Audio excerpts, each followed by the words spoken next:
सत्यनारायण भगवान की व्रत कथा का तीसरा अध्याय। सूतजी बोले, हे श्रेष्ठ मुनियों, अब आगे की कथा कहता हूँ। पहले समय में उल्कामुख नाम का एक बुद्धिमान राजा था। वह सत्यवक्ता और जितेंद्रिय था। प्रतिदिन देव स्थानों पर जाता और निर्धनों को धन देकर उनके कष्ट दूर करता था।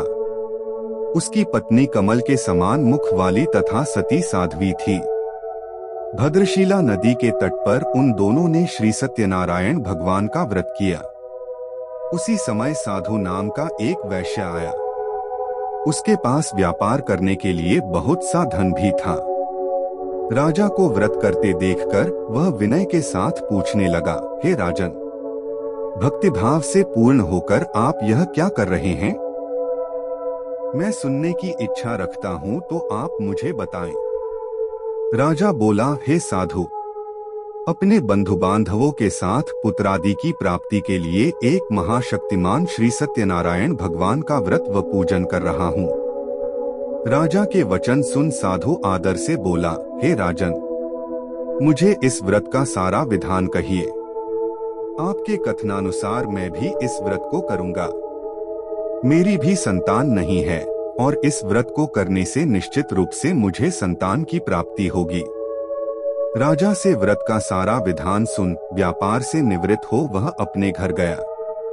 साधु वैश्य ने अपनी पत्नी को संतान देने वाले इस व्रत का वर्णन कह सुनाया और कहा कि जब मेरी संतान होगी तब मैं इस व्रत को करूँगा।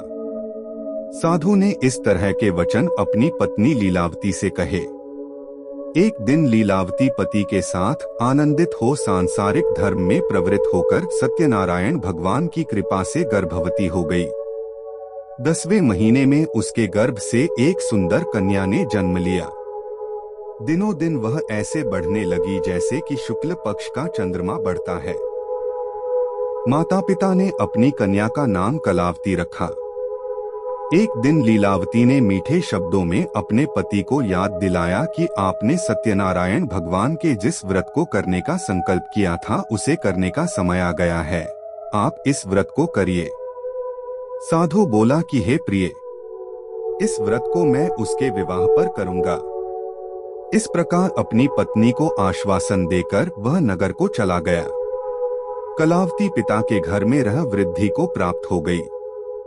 साधु ने एक बार नगर में अपनी कन्या को सखियों के साथ देखा तो तुरंत ही दूत को बुलाया और कहा कि मेरी कन्या के योग्य वर देख कर आओ।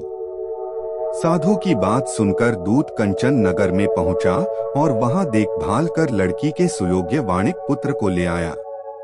सुयोग्य लड़के को देख साधु ने बंधु बांधवों को बुलाकर अपनी पुत्री का विवाह कर दिया।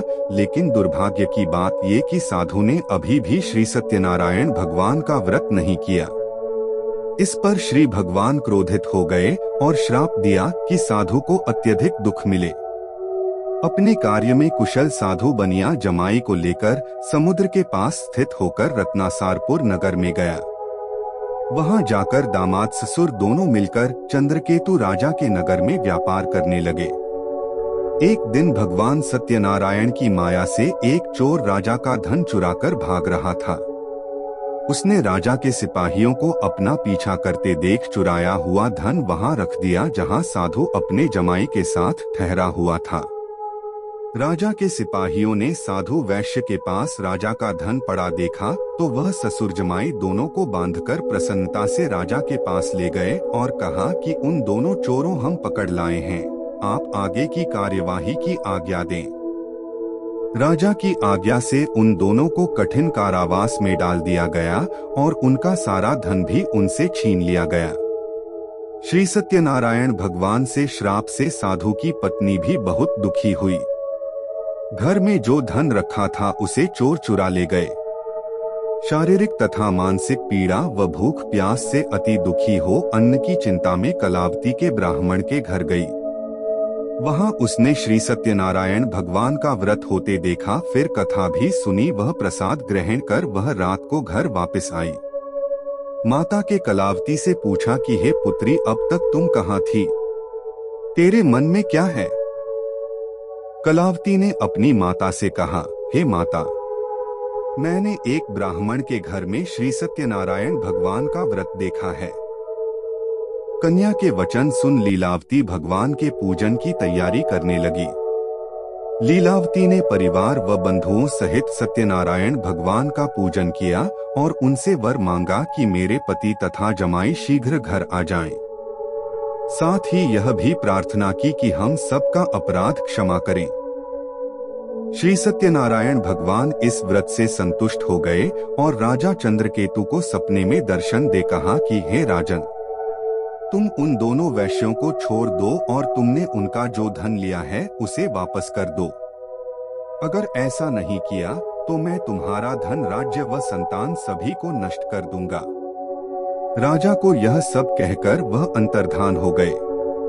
प्रातः काल सभा में राजा ने अपना सपना सुनाया, फिर बोले कि बणिक पुत्रों को कैद से मुक्त कर सभा में लाओ। दोनों ने आते ही राजा को प्रणाम किया। राजा मीठी वाणी में बोला, हे महानुभावों, भाग्यवश सा कठिन दुख तुम्हें प्राप्त हुआ है, लेकिन अब तुम्हें कोई भय नहीं है। सा कह राजा ने उन दोनों को नए वस्त्राभूषण भी पहनाए और जितना धन उनका लिया था उससे दुगुना धन वापस कर दिया। दोनों वैश्य अपने घर को चल दिए। श्री सत्यनारायण व्रत कथा का तीसरा अध्याय संपूर्ण। बोलिए श्री सत्यनारायण भगवान की जय।